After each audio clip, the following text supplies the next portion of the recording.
Blog Talk Radio. Hello. Welcome to blogtalkradio.com. You are now online with Andrea.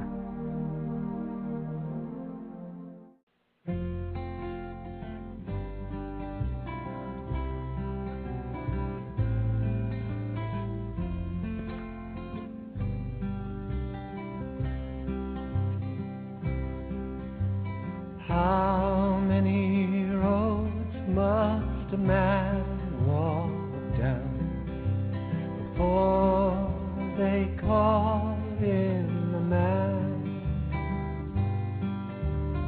How many seas must a white dove sail before she sleeps in the sand? How many times must the cannonballs fly before they're forever gone? The answer, my friend, blowing in the wind. The answer is blowing in the wind.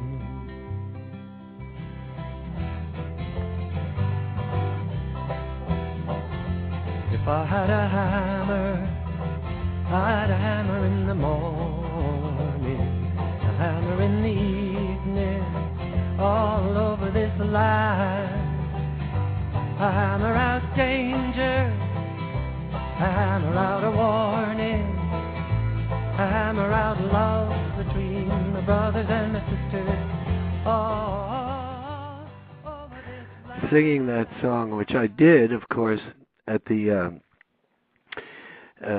phone banks, one after another, sometimes 8 in a day, was so thrilling to people because I gave them a sense of what it was like to be at that March on Washington, where Mary and Noel Paul and I sang that song.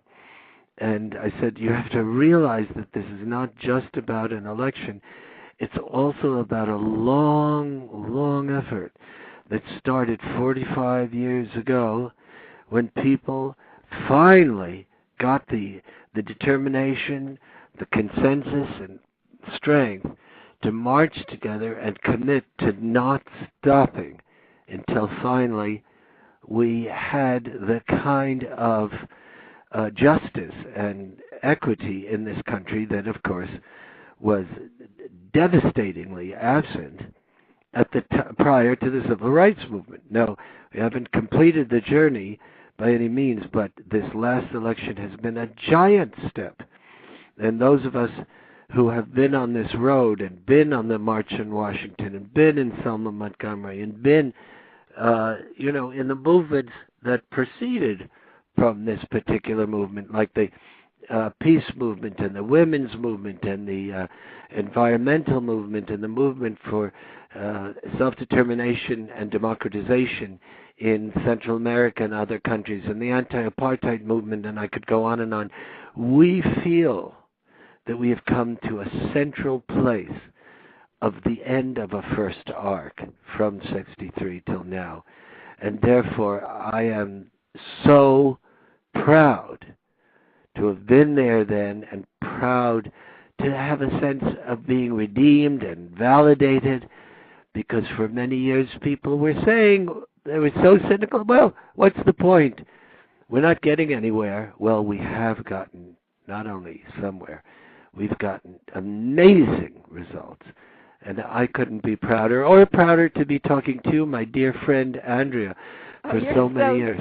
You're so sweet, Peter. Now, so tell us about being in Washington last week. Yeah, well, I have a different perspective from many. Go ahead and ask, and then I'll tell you some other thoughts. No, you go ahead and just tell me what you want. Just go right ahead. Well, one of the remarkable things that happened to me was that I was in that now infamous purple group that never got in. They called it the Purple Tunnel of Doom for those who went through the tunnel. But I stood there from, essentially 7:30, 8 o'clock until right before noon, and we never got in. And next to me, at a certain point, was a young woman who was, I'd say maybe 20 years old. She was African American, clearly of mixed background, sensational heart, and she had given everything she had. Can you still hear me? Yes, I can. Okay. Everything she could in her life. She'd scrimped and saved and raised money and borrowed money and gotten there so she could be there to see the inauguration. Her name is Lauren, and I'm going to be emailing her shortly. And when she was there, I saw her. She was crying, and her mascara was running down her cheeks, and she was really, really losing it. And I put my arms around her, and I started singing. How many roads must a man walk down before they call him a man?